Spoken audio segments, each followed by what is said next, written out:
जय हिंद। मैं sub inspector Avinash Chaudhary आप सभी का स्वागत करता हूं पुनः अपने इस यूट्यूब चैनल पे। साथियों, तो फिर लूसेंट जनरल नॉलेज की सीरीज में जो है अगला पार्ट में लेके आया मॉडर्न हिस्ट्री का। कल हमने गवर्नर जनरल वायसराय को ख़त्म कर लिया था, तो अब सोचते हैं, अब आते हैं आगे के पार्ट में, देखते हैं कि लूसेंट के आगे की सीरीज में क्या सबसे ज़्यादा इम्पोर्टेंट हो जाता है। तो वहाँ पहुँचते हैं। तो सबसे पहले फाइल को खोल लिया जाए। तो भैया माई फाइल कहाँ गया, ये रहा। डाउनलोड में आ जाओ, डाउनलोड में ये आज हमें करना है, ठीक है ना। देखो, तो ये आपकी लूसेंट की किताब है, ठीक है ना। इसमें 1857 ईस्वी की क्रांति को मैंने छोड़ा है, ठीक है ना। 1857 ईस्वी की क्रांति को हम एक पार्ट में 10 से 15 मिनट का वीडियो लाऊंगा, उसको बहुत ही इंपॉर्टेंट तरीके से हम पढ़ेंगे, क्योंकि बिहार के जितने भी एग्जाम है उसके पॉइंट ऑफ व्यू से बहुत इंपॉर्टेंट हो जाता है। जीके जीएस के पॉइंट ऑफ व्यू से भी, अदर एग्जाम के पॉइंट ऑफ व्यू से भी इम्पॉर्टेंट है, लेकिन उसको हम अलग से पढ़ेंगे। अभी हम भारत का स्वतंत्रता संघर्ष पढ़ेंगे, जिसके जितने भी महत्वपूर्ण तथ्य दिए गए हैं लूसेंट के अंदर, उसको समझने की और याद करने की कोशिश करेंगे। तो सबसे पहले हम वहीं से स्टार्ट करते हैं। यहाँ पे लूसेंट किताब मैंने आपके खोल दिया है, ठीक है ना। एक बार देख लोगे, आप आ जाओ फटाफट। स्पीड थोड़ा सा हम तेज रखेंगे, आप इसको स्लो करके भी देख सकते हो। जब आप दोबारा देखोगे तो उम्मीद करता हूँ जब 2 के स्पीड पे आप देखना चालू कर दोगे ना, तब आपको ऐसा लगेगा कि मुझे सारे पॉइंट इसके याद हैं, ठीक है ना। आ जाओ, पढ़ते हैं। पहला अंग्रेज विरोधी संघर्ष जो है सन्यासियों द्वारा किया गया था। पहला अंग्रेजी विद्रोह किसके द्वारा किया गया था? सन्यासियों के द्वारा किया गया था।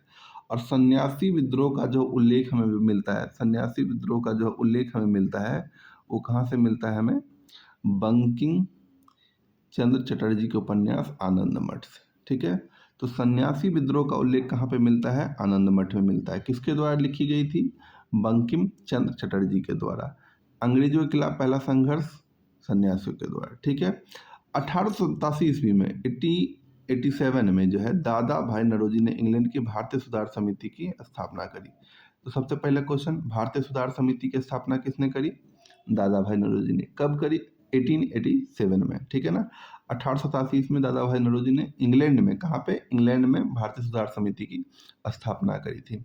1887 ईस्वी के बाद ब्रिटिश सरकार का रुख कांग्रेस के प्रति क्या होता चला गया? और कठोर होता जाए।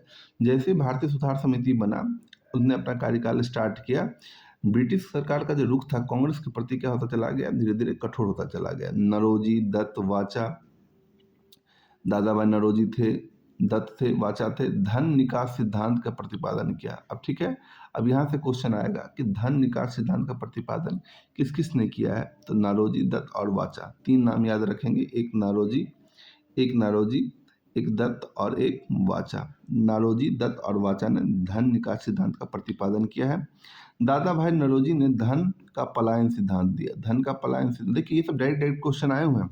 तो धन का पलायन सिद्धांत किसने दिया है? दादा भाई नौरोजी ने। अपनी पुस्तक, कौन सी पुस्तक? Poverty and un British rule in India. सबसे पहले किताब, पुस्तक और उसके लेखक में भी पूछ सकता है। Poverty and British rule in India किसने लिखी? दादा भाई नौरोजी ने। उसमें किस चीज का उल्लेख किया उसने? धन के पलायन का सिद्धांत उन्होंने दिया है। धन के निकास का सिद्धांत किस किसने दिया है? नौरोजी, दत्त और वाचा ने। धन के पलायन का सिद्धांत 2 है, धन निकास का सिद्धांत, धन के पलायन का सिद्धांत, ठीक है। ब्रिटिश हाउस ऑफ कॉमन्स का चुनाव लड़ने वाले सर्वप्रथम, ब्रिटिश हाउस ऑफ कॉमन्स का चुनाव लड़ने वाले जो है, लड़ने वाले सर्वप्रथम भारतीय कौन थे? दादा भाई नौरोजी। हाउस ऑफ कॉमन्स, वहाँ पे जो parliament, upper house, lower house है, उसको हाउस ऑफ कॉमन्स कहते हैं। उसका चुनाव लड़ने वाले कौन से सर्वप्रथम? दादा भाई नौरोजी। किस पार्टी से? लिबरल पार्टी से। कौन सा पार्टी से चुनाव लड़े थे? लिबरल पार्टी के उम्मीदवार के रूप में। कब लड़े थे? 1892 में चुनाव जीते, ठीक है, लड़े और फिर चुनाव जीते। लॉर्ड कर्जन की बात करें, 20 जुलाई 1905 ईस्वी को, 20 जुलाई 1905 बंगाल विभाजन का निर्णय की घोषणा करता है। 20 जुलाई 1905 ईस्वी को बंगाल के विभाजन के निर्णय की घोषणा कर देता है वो। बंगाल विभाजन के विरोध में 7 अगस्त 1905 ईस्वी को कलकत्ता के कहाँ पे? टाउन हाउस में स्वदेशी आंदोलन की घोषणा होती है। 2 डेट हमेशा याद रखेंगे, एक 20 जुलाई, ठीक है, और ये 7 अगस्त, 7 अगस्त, ठीक है ना। 2 डेट हमेशा याद रखें, 7 अगस्त 1905 ईस्वी को कलकत्ता के टाउन हाउस में स्वदेशी आंदोलन की घोषणा होती है। बंगाल विभाजन 16 अक्टूबर 1905 ईस्वी को प्रभावी हो जाता है और 16 अक्टूबर को जो है बंगाल विभाजन क्या जाता है, प्रभावी हो जाता है। इतनी सी बात याद रहेगी, ठीक है। इस दिन पूरे बंगाल में क्या मनाया गया, शोक दिवस मनाया गया। शोक दिवस मनाया गया स्वदेशी आंदोलन में वंदे मातरम, विभाजन नहीं चाहिए, बंगाल एक है, आदि आदि के नारे लगे, ठीक है ना। ये 3-4 चीजें आप याद रखोगे, ठीक है। स्वदेशी आंदोलन के दौरान ही वंदे मातरम के, विभाजन नहीं चाहिए, बंगाल एक है, आदि आदि के जो है नारे लगे, ठीक है। यहाँ तक की बात याद रहेगी। स्वदेशी आंदोलन का सर्वप्रथम विचार जो आया था वो किसके, कृष्ण कुमार मित्र के मन में आया था। किसके मन में आया था? स्वदेशी आंदोलन का विचार सर्वप्रथम कृष्ण कुमार मित्र के संजीवनी 1905 ईस्वी में प्रस्तुत किया। इनकी एक पुस्तक है संजीवनी, ठीक है। तो यहाँ पे पुस्तक, उनके लेखक भी आप साथ साथ ध्यान में रखते चलोगे, ठीक है ना। संजीवनी के लेखक कृष्ण कुमार मित्र थे। उनके अपने पुस्तक में जो संजीवनी में जो स्वदेशी आंदोलन का विचार सर्वप्रथम रखा था। आंध्र के डेल्टा इलाकों में स्वदेशी आंदोलन को क्या, वंदे मातरम आंदोलन के नाम से जाना जाता है। 1906 ईस्वी में कलकत्ता में कांग्रेस के अधिवेशन की अध्यक्षता करते हुए दादा भाई नौरोजी ने पहली बार स्वराज की मांग की। प्रथम बार स्वराज की मांग कब की जाती है? 1906 ईस्वी के कलकत्ता अधिवेशन में। अध्यक्ष कौन थे? दादा भाई नौरोजी। स्वदेशी आंदोलन को चलाने के तरीके को लेकर 1907 ईस्वी के सूरत अधिवेशन, कहाँ पे? सूरत अधिवेशन में कांग्रेस दो धारा में बट जाती है, एक नरम दल और गरम दल। ये बात आप जानते होंगे। तो कब कांग्रेस का विभाजन कब होता है? सूरत अधिवेशन 1907 ईस्वी में, ठीक है। अब बात आ जाती है इस सम्मेलन की अध्यक्षता कौन कर रहा था। तो यहाँ से क्वेश्चन आएगा, रास बिहारी बोस कौन थे?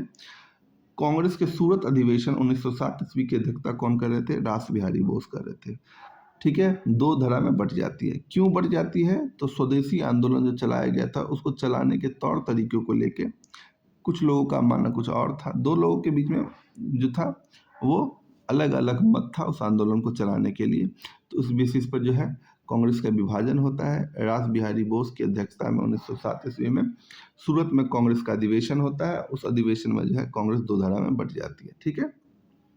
आगे बढ़ते हैं। अब कहा जाता है कि स्वदेशी आंदोलन के अवसर पर ही रविंद्रनाथ ठाकुर ने अपना प्रसिद्ध गीत अमार समार बांग्ला, अमार समार बांग्ला, ठीक है ना, अमार समार बांग्ला जो है रविंद्रनाथ ठाकुर ने ही लिखा था। बाद में यही गीत जो जाके बांग्लादेश का राष्ट्रीय गीत बन जाता है। तो दो चीज़ें आप याद रखोगे। अमार समार बांग्ला नामक गीत किसने लिखा है? रविंद्रनाथ ठाकुर ने। ये अभी कहाँ का राष्ट्रीय गीत है? बांग्लादेश का। बाल गंगाधर तिलक पहले कांग्रेसी थे। अब देखो बाल गंगाधर तिलक के बारे में थोड़ा सा जान लो।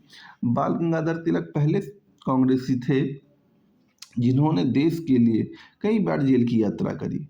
1897 ईस्वी में राजद्रोह के आरोप में 18 महीने का कारावास हुआ। 1887 में, ठीक है ना, पहले, ठीक है। फिर 1908 ईस्वी में जो है राजद्रोह के आरोप में 6 वर्ष का कारावास। 1908 से 1914 ईस्वी तक वर्मा के मांडले जेल में 6 वर्ष काटना पड़ा उनको, ठीक है ना। इतनी सी बात याद रखेंगे बाल गंगाधर तिलक के बारे में। दो चीज़ें याद रखोगे, ठीक है। 1887 में पहली बार जेल गए कई महीनों के लिए। फिर 1908 से लेकर 1906 ईस्वी 14 ईस्वी तक 6 वर्ष के लिए गए, ठीक है। नेक्स्ट पॉइंट जो है वो कहता है प्लेग के समय की गई जातियों से प्रभावित होकर पूना के चापेकर बंधु, अब चापेकर बंधु में नाम पूछ देगा, दामोदर चापेकर और बालकृष्ण चापेकर, ठीक है, ने प्लेग अधिकारी कौन थे? रैंड थे और एमहर्स्ट की हत्या कर दी। रैंड और एमहर्स्ट की हत्या किसने कर दी? चापेकर बंधु ने। चापेकर बंधु कौन कौन थे? दामोदर चापेकर और बालकृष्ण चापेकर ने रैंड एंड एमहर्स्ट की हत्या कर दी, ठीक है। इतनी सी बात याद रहेगी। नेक्स्ट आगे बढ़ते हैं। कहते हैं बंगाल में क्रांतिकारी विचारधारा को, अब देखो बंगाल में जो है क्रांतिकारी विचारधारा को वरिंद्र कुमार घोष और भूपेंद्र नाथ दत्त ने फैलाया, ठीक है। अलग अलग इलाकों में अलग अलग नेता थे जो अपने अपने तौर तरीकों से जो है क्रांतिकारी विचारधारा को फैला रहे थे। तो बंगाल में जो है क्रांतिकारी विचारधारा को वरिंद्र कुमार घोष और भूपेंद्र नाथ दत्त ने फैलाया। 1905 इसमें वरिंद्र कुमार घोष ने भवानी मंदिर नामक पुस्तिका लिखी। तो भैया भवानी मंदिर नामक जो पुस्तिका किसने लिखी है? वरिंद्र कुमार घोष ने, ठीक है, 1905 ईस्वी में, ठीक है। 1906 ईस्वी में इन दोनों ने मिलकर युगांतर नामक समाचार पत्र का प्रकाशन किया। तो युगांतर और भवानी मंदिर, दो वर्ड याद रखेंगे। युगांतर नामक समाचार पत्र का प्रकाशन किसने किया था? वरेंद्र कुमार घोष और भूपेंद्र नाथ दत्त ने। भवानी मंदिर नामक पुस्तक किसने लिखा? वरेंद्र कुमार घोष ने। कब लिखा? 1905 ईस्वी में। कहाँ के? तो बंगाल में क्रांतिकारी विचारधारा को ये लोग क्या कर रहे थे? फैला रहे थे। इतनी सी बात समझ में आ गई। आगे बढ़ते हैं।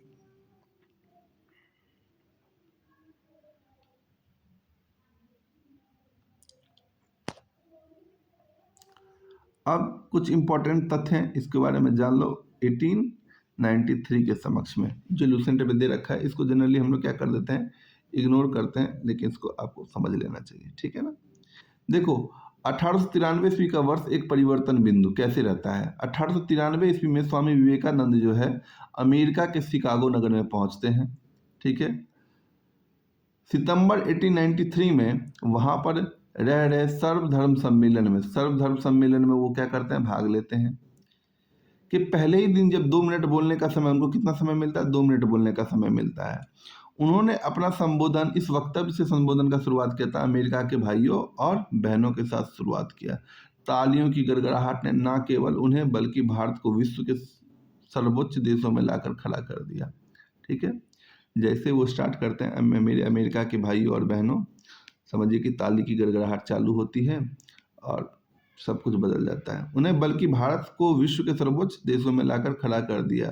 उन्हें तूफानी हिंदू कहा जाने लगा, ठीक है। उन्हें क्या कहा जाने लगा? तूफानी हिंदू। तो तूफानी हिंदू पूछा जाए किसे कहा जाने लगा, तो भाई स्वामी विवेकानंद। इतनी सी बात याद रखेंगे।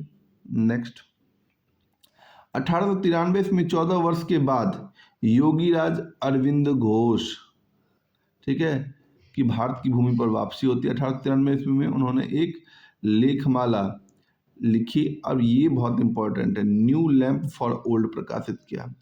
न्यू लैंप फॉर ओल्ड का प्रकाशन किसने किया? न्यू लैंप फॉर ओल्ड का प्रकाशन क्या किया? अरविंद घोष ने, ठीक है। नाउ नेक्स्ट 1893 से रिलेटेड देख लेते हैं। कह रहा है 16 नवंबर 1893 ईस्वी को एनी विसेंट भारत आई। भैया एनी विसेंट भी जो है वो भी भारत कब आती है? 1893 में आती है।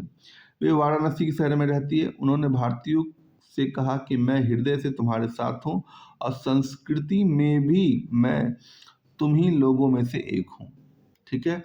ये स्टेटमेंट याद रखिएगा। कभी कभी स्टेटमेंट देके पूछ दे कि ये स्टेटमेंट किसका है, तो आपको याद होना चाहिए। मैं हृदय से भी तुम्हारे साथ हूँ और संस्कृति में भी तुम ही लोगों में से एक हूँ। ये एनी बेसेंट ने किया और 1893 में ही एनी बेसेंट कहाँ आती है? भारत आती है। Now next point for 1893। 1893 की एक महत्वपूर्ण बात और ये रही कि महात्मा गांधी अब्दुल्ला सेठ नामक व्यापारी के मुकदमे में दक्षिण अफ्रीका गए थे। क्रांतिकारी गतिविधियों की दृष्टि से 1893 का वर्ष महत्वपूर्ण है। नासिक के चापेकर बंधुओं ने एक गुप्त संस्था society for the removal of obstacles to the Hindu religion स्थापित किया। अब देखो, चापेकर बंधु, ठीक है, चापेकर बंधुओं ने जो है 1893 में ही 1893 ईस्वी में नासिक में जो है एक गुप्त संस्था बनाते हैं जिसका नाम देते हैं society for the removal of obstacles to the Hindu religion स्थापित करते हैं, ठीक है। इतनी सी बात याद रखिए। 1893 ईस्वी इंपॉर्टेंट हो जाता है भाई स्वामी विवेकानंद के पॉइंट ऑफ व्यू से भी, ठीक है ना। उसके बाद अरविंद घोष के पॉइंट ऑफ व्यू से भी, ठीक है ना, एनी बेसेंट के पॉइंट ऑफ व्यू से भी और महात्मा गांधी के पॉइंट ऑफ व्यू से भी। 4 पॉइंट अभी याद रखेंगे 1893 में। जब इसको मैं टाइमलाइन खींच के पढ़ाऊंगा तो आपको चीज़ें बहुत बेहतर तरीके से समझ में आएगी। एक बार मैं लूसेंट चाहता हूँ कि आपके दिमाग में फीड हो जाए, उसके बाद चीज़ों को आसानी से हम लोग समझ चले जाएंगे, ठीक है ना। उम्मीद करता हूँ कि ये चीज़ें आपको समझ में आ रही होगी, ठीक है, मज़ा आएगा आपको पढ़ने में। आगे देखते हैं। नेक्स्ट जब आते हैं क्रांतिकारी घटनाओं में, तो अब यहाँ से देखिए कि चीज़ें बदलेंगी, ठीक है ना। अब यहाँ से चीज़ें बदलेंगी। बंगाल में देखिए,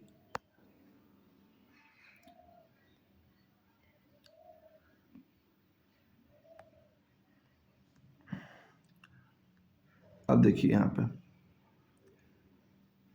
बंगाल में पी मित्रा ने अनुशीलन समिति का गठन किया। यहाँ से बहुत बार क्वेश्चन आया कि अनुशीलन समिति का गठन किसने किया, तो पी मित्रा ने। कहाँ पे, बंगाल में, जिसका उद्देश्य था खून का बदला खून। तो कभी कभी क्वेश्चन पूछा गया खून का बदला खून किसका उद्देश्य था, तो आप बताओगे अनुशीलन समिति का। अनुशीलन समिति किसने बनाई थी, तो पी मित्रा ने। कहाँ बनाई थी, तो बंगाल में। अनुशीलन समिति की 500 शाखाएं खोली गई। अनुशीलन समिति ने हेमचंद्र दास कानुंगो को पेरिस भेजा। कहाँ भेजा, पेरिस भेजा, जिसने रूसी क्रांतिकारी निकोलस सन फ्रांसिस्की से जो है बम बनाना सीखा। तो भाई देखो कितनी खतरनाक संस्था थी ये, मान लो उस टाइम के, मतलब अंग्रेजों के लिए, है ना। अनुशीलन समिति पी मित्रा बनाते हैं और उसका जो उद्देश्य बनाते हैं खून का बदला खून, यानी कि अब आक्रामकता जो है बढ़ती चली जाएगी, ठीक है। 500 शाखाएं खोली जाती है, ठीक है ना। उसी में से एक होते हैं हेमचंद दास कानूंगो, उसको पेरिस भेज दिया जाता है कि जाइए वहाँ रूसी क्रांतिकारी से जो है बम बनाना सीख के आइए। तो ये 3-4 चीजें आप अनुशीलन समिति के बारे में याद रखोगे। अब आ जाओ नेक्स्ट, ये तो बंगाल में था। महाराष्ट्र में आ जाओ, विनोद दामोदर सावरकर, वीडी सावरकर का नाम आपने सुना होगा। 1904 ईस्वी में इन्होंने अभिनव भारत नामक एक संस्था बनाते हैं। ये क्या बनाते हैं, अभिनव भारत नामक एक संस्था बनाते हैं। तो यहाँ से बहुत बार क्वेश्चन पूछा गया अभिनव भारत किसने बनाया, तो विनोद दामोदर वीडी सावरकर ने। अभिनव भारत संगठन के सदस्य कौन थे, पीएन वापट। अब इन्होंने भी क्या कर दिया भाई, तुम भी जाओ पेरिस। पीएन वापट को जो है उन्होंने बोला पेरिस जाओ, अब बम बनाने की कला सीख के आओ, ठीक है। तो बंगाल में देखना अनुशीलन समिति पी मित्रा, और महाराष्ट्र में देखो वीडी सावरकर अभिनव भारत, ठीक है ना। यहाँ पे कौन थे, हेमचंद दास कानूंगो, यहाँ पे क्या थे, पीएन वापट, ठीक है। तो महाराष्ट्र में क्रांतिकारी आंदोलन उभारने का श्रेय जो है अब आता है तिलक को, बाल गंगाधर तिलक के पत्र। उनका एक पत्र था केसरी, जो मराठी में छापा था। तो पहली बार ये भी क्वेश्चन पूछ दिया था, अगर डीप जाए तो केसरी पत्र का जो प्रकाशन किस भाषा में होती थी, तो अब भाई मराठी भाषा की पत्रिका थी वो, और बाल गंगाधर तिलक के द्वारा जो है वो संचालित की जाती थी, ठीक है ना। तो यहाँ तक याद रखोगे। तिलक ने क्या किया 1893 में, देखो 1893 फिर इंपॉर्टेंस होता चला जा रहा है, गणपति, और 2 साल बाद 1895 ईस्वी में शिवाजी उत्सव मनाना प्रारंभ किया। देखो वहाँ पे इकट्ठा करने के, लोगों को एकजुट करने के लिए जो है किस तरह से चीज़ों को संगठित की जाती है, वो तिलक जी ने उन्होंने किया, बाल गंगाधर तिलक ने। 1893 ईस्वी में गणपति और 1895 में शिवाजी उत्सव मनाने प्रारंभ करते हैं। वेलेंटाइला सिरोल ने बाल गंगाधर तिलक को जो है भारतीय असंतोष का जनक कहा है। रेलवे में ये कितनी बार क्वेश्चन आया है, भारतीय असंतोष का जनक किसे कहा गया है, तो बाल गंगाधर तिलक को। किसने कहा है, वेलेंटाइन सिरोल ने कहा है। किसने कहा है, वेलेंटाइन सिरोल ने बाल गंगाधर तिलक को भारतीय असंतोष का क्या कहा है, जनक कहा है। इतनी सी बात याद रहेगी। नेक्स्ट पॉइंट पे आगे बढ़ते हैं हम। नेक्स्ट पॉइंट पे आगे बढ़ते हैं। महाराष्ट्र से महत्वपूर्ण क्रांतिकारी पत्र, देखो यहाँ पे काल, एक पत्रिका थी काल, जिसका संपादक कौन करते, पराजपे करते थे। कौन करते थे, पराजपे करते थे। काल का संपादक किसने किया है, पराजपे ने किया। यहाँ से भी क्वेश्चन बहुत बार आ चुका है, बहुत ही इंपॉर्टेंट है। काल का संपादन किसने किया, पराजपे, ठीक है ना। काल पराजपे, ऐसे पढ़ते चले जाओगे, आपको एक एक चीजें याद होती चली जाएगी। काल का संपादन किसने किया, पराजपे ने किया। प्रफुल्ल चाकी और खुदीराम बोस के पास आ जाते हैं। प्रफुल्ल चाकी और खुदीराम बोस ने 30 अप्रैल 1908 ईस्वी को मुजफ्फरपुर के किंग जज जो है, मुजफ्फरपुर के जज किंग्सफोर्ड की हत्या का प्रयत्न करते हैं। गलती से बम जो है कनेडी की गाड़ी पे गिरता है, जिसमें 2 महिलाओं, प्रिंगले की पत्नी और उसका बेटे की मृत्यु हो जाती है, ठीक है। इतनी सी बात याद, एक घटना याद रखना है आपको, ठीक है। एक घटना आपको याद रखना है। तो मैं जूम कर देता हूँ, अब ढंग से देखो इसको, ठीक है। प्रफुल्ल चाकी और खुदीराम बोस ने क्या किया कि 30 अप्रैल 1908 ईस्वी को मुजफ्फरपुर के जज होते हैं किंग्सफोर्ड, उनके हत्या का प्रयास करते हैं। वो दोनों बम फेंकते हैं उसकी गाड़ी पे। गाड़ी में एक्चुअली बैठा कौन होता है, वो गाड़ी बम गिर जाती है कनेडी की गाड़ी पे, ठीक है। उसमें 2 महिलाएं, प्रिंगले की पत्नी और उसका बेटा बैठा होता है, उनकी मृत्यु हो जाती है। प्रफुल्ल चाकी ने आत्महत्या कर ली। अब क्या कर लिया उन्होंने, क्या कर लिया, आत्महत्या कर लिया। अब खुदीराम बोस को लगभग 18 वर्ष की अवस्था में जो है 11 अगस्त 1908 ईस्वी को फांसी दे दी गई। मात्र 18 वर्ष, देख रहे हो, खुदीराम बोस को मात्र 18 वर्ष की अवस्था में जो है फांसी दे दी जाती है। कब? 11 अगस्त 1908 ईस्वी को। तो ये डेट भी याद रखोगे आप, उम्र भी याद रखोगे आप, सारी चीजें याद रखोगे। खुदीराम बोस के क्रांतिकारियों के युगांतर दल के सक्रिय सदस्य थे। युगांतर याद आया है ना, उसके सक्रिय सदस्य थे। युगांतर दल के नेता वीरेंद्र कुमार घोष थे, और उसके नेता कौन थे? वीरेंद्र कुमार घोष। यानी युगांतर वाले जो दल थे उसके सदस्य थे खुदीराम बोस, वहीं से योजना बनी और ये घटनाएं घटी, ठीक है ना। 1905 ईस्वी में लंदन में क्या होता है, श्यामजी कृष्ण वर्मा ने इंडियन होम रूल सोसाइटी की स्थापना करते। तो कभी कभी क्वेश्चन डायरेक्ट आपसे पूछ दिया जाएगा, इंडियन होम रूल सोसाइटी की स्थापना किसने करी? तो श्यामजी कृष्ण वर्मा ने किया था। कहाँ पे किया था? लंदन में किया था 1905 ईस्वी में। तो श्यामजी कृष्ण वर्मा जो है उन्होंने लंदन में किस चीज की स्थापना करी थी? इंडियन होम रूल सोसाइटी की स्थापना। देखो ऑलमोस्ट 1908 ईस्वी तक हम लोग पहुंच चुके हैं, ठीक है। आगे बढ़ते जाएंगे, सारी चीजें, सारी घटनाएं एक एक करके हम पढ़ते चले जाएंगे, ठीक है ना। आगे आ जाओ। बीच बीच में कुछ फैक्ट रह गए हैं तो लुसेंट ने बाद में उसको कवर कर लिया, जैसे 1905 की घटना को बीच में घुसा दिया, 1906 की कुछ घटनाओं को घुसाया, कोई दिक्कत नहीं है, हम इसको समराइज करते चले जाएंगे, ठीक है। नेक्स्ट आगे बढ़ते हैं। अब आ जाते हैं इस वाले सेक्शन में, ठीक है। इस सेक्शन की सबसे इंपॉर्टेंट फैक्ट क्या है, यहाँ से ना बहुत बार क्वेश्चन आए हैं, अलग अलग तरह के क्वेश्चन बनेंगे, इसको ध्यान से समझेंगे। 30 दिसंबर 1906 ईस्वी को, डेट याद रखेंगे, 30 दिसंबर 1906 ईस्वी को। कहाँ पे? ढाका। ढाका के नवाब कौन होते? सलीम उल्लाह खान। कौन होते हैं? सलीम उल्लाह खान के निमंत्रण पर सम्मेलन होता है। इन्होंने निमंत्रण दिया और एक सम्मेलन बुलाया। कहाँ पे? ढाका के नवाब जो थे उन्होंने, ठीक है ना। नवाब बकारुल मुल्क इसकी अध्यक्ष बनते। अध्यक्ष अब ये नहीं होते हैं, नवाब बकारुल मुल्क होते हैं। इस सम्मेलन में अखिल भारतीय मुस्लिम लीग का उदय होता है। यहीं से अखिल भारतीय मुस्लिम लीग का जो है उदय होता है। लीग का संविधान 1907 ईस्वी के कराची में बना। संविधान बनता है कराची में, और संविधान के अनुसार प्रथम अधिवेशन जो होता है 1908 ईस्वी में अमृतसर में होता है, जहां आगा खान को इसका अध्यक्ष बना दिया जाता है। मुस्लिम लीग ने बंगाल विभाजन का समर्थन किया था। जो 1905 ईस्वी में बंगाल विभाजन हुआ था, कर्जन के द्वारा किया गया था, उसका समर्थन कौन कर देता है? मुस्लिम लीग। अब चीज़ों को समझो, यहाँ से कंफ्यूजन कैसे पैदा होता है। साथियों, मैं खासकर उस चीज़ों पे जोर दे रहा हूँ जो हम पढ़ तो लेते हैं लेकिन उस पॉइंट्स को मिस कर देते हैं, जहाँ से अक्सर क्वेश्चन पूछ देता है और हमें पता ही नहीं चलता कि इस किताब से आया था कि नहीं आया था। चलो देख लेते हैं। अब देखो, अखिल भारतीय मुस्लिम लीग, यानी मुस्लिम लीग के उदय का देख लो इतिहास क्या है। ढाका के नवाब होते हैं, नाम होता है सलीम उल्लाह खान। वो सबको सम्मेलन के लिए निमंत्रण देते हैं 30 दिसंबर 1906 ईस्वी को, और वकारुल मुल्क को उसका अध्यक्ष बनाया जाता है। तरह तरह के मतभेद, सभी मतों को शामिल किया जाता है, और वहीं से उदय होता है अखिल भारतीय मुस्लिम लीग का। फिर बात आती है, जब लीग बन गया तो बोला गया कि इसका संविधान बनेगा। तो लीग का संविधान जो है एक वर्ष बाद, यानी कि 1907 ईस्वी में कराची में बना। कहाँ पे बना? कराची में। गठन होता है ढाका में, बनता है संविधान बनता है कराची में। अब जो इसके सम्मेलन होंगे, वार्षिक सम्मेलन होंगे, वो संविधान के अनुसार होगा। तो संविधान के अनुसार पहला सम्मेलन अगर पूछा जाएगा तो आप कहाँ बताओगे? अमृतसर में बताओगे। कब? 1908 ईस्वी में बताओगे। अध्यक्ष आगा खान, ठीक है ना। मुस्लिम लीग ने बंगाल विभाजन का क्या कर दिया था? समर्थन कर दिया था। तो इस चीज फैक्ट आप याद रखोगे। आते हैं नेक्स्ट पार्ट में। देखो अब इस चीज को देखिए, आइए। कहते हैं भीकाजी रुस्तम कामा। वीकाजी रुस्तम कामा का नाम आप लोगों ने सुना होगा। वीकाजी रुस्तम कामा का नाम सुना होगा आप लोगों ने। भारतीय मूल की फ्रांसीसी नागरिक थी, जो जर्मनी के स्टटगार्ट शहर में 22 अगस्त 1907 ईस्वी को आयोजित 7वां अंतर्राष्ट्रीय कांग्रेस में तिरंगा फहराने के लिए जानी जाती है।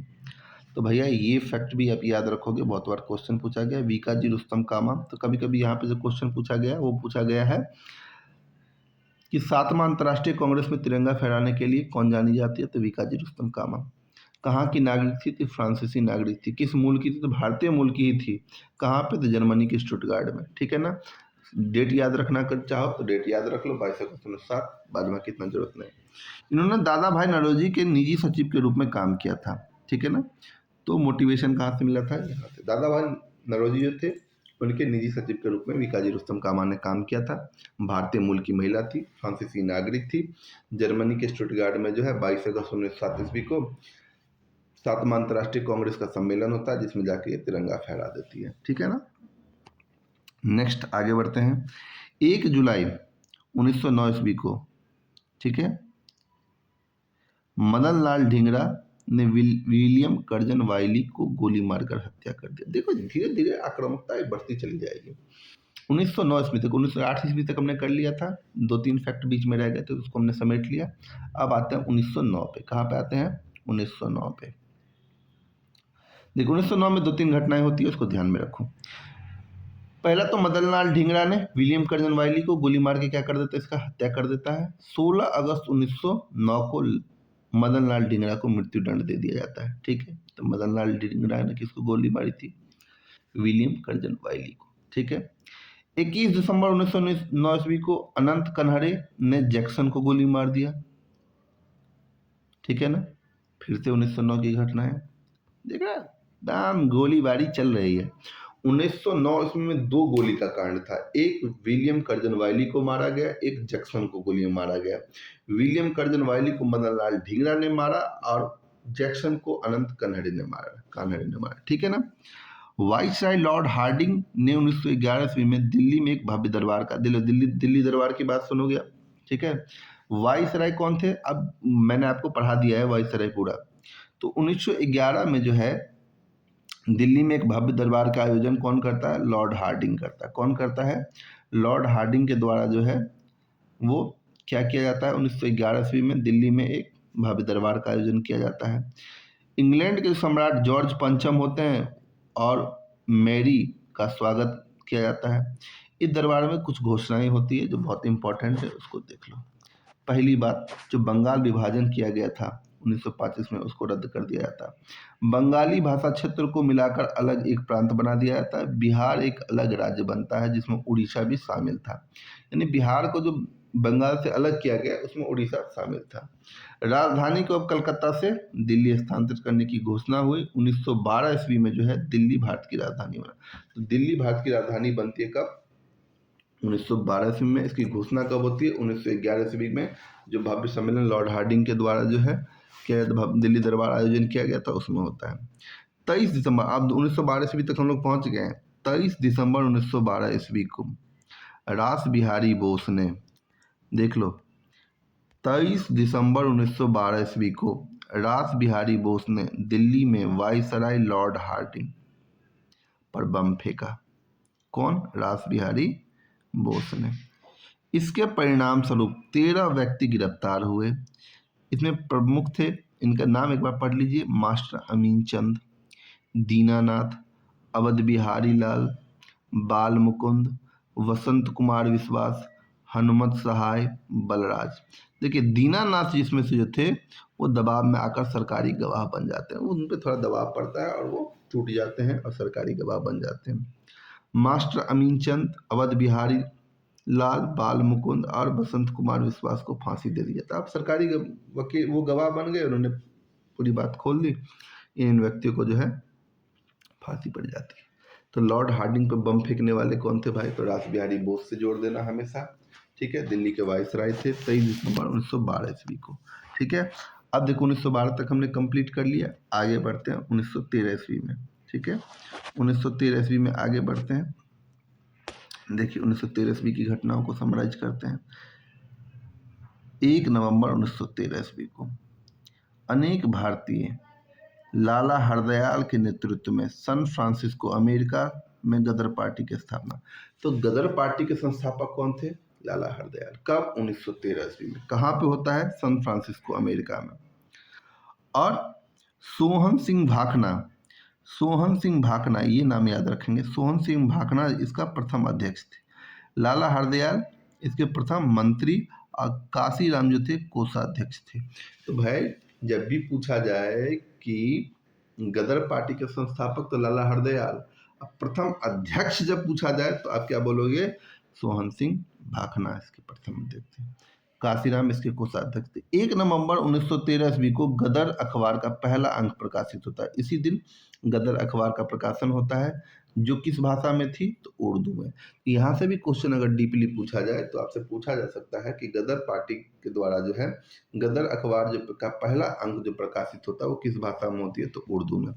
9 दिसंबर 1913 ईस्वी को देखो, 1 नवंबर, उसका 9 दिसंबर 1913 ईस्वी को यह गुरुमुखी में भी छपने लगा। इसके प्रत्येक अंक के पहले पृष्ठ पर छपता था अंग्रेजी राज का काला चिट्ठा। अंग्रेजी राज का काला चिट्ठा क्या छपता था? अंग्रेजी राज का काला चिट्ठा किस पे छपता था भाई? गदर अखबार पे। गदर अखबार का पहला अंक प्रकाशित था किस भाषा में? उर्दू में। दूसरा जो होता है वो गुरुमुखी लिपि में आपका प्रकाशित होता है। गदर पार्टी के संस्थापक कौन थे? लाला हरदयाल। पहले अध्यक्ष कौन थे? सोहन सिंह भाखना। कब हुआ? 1 नवंबर 1913 ईस्वी में। तो 1913 में आप क्या याद रखोगे? आप याद रखोगे गदर पार्टी। ठीक है, अब आगे बढ़ते हैं।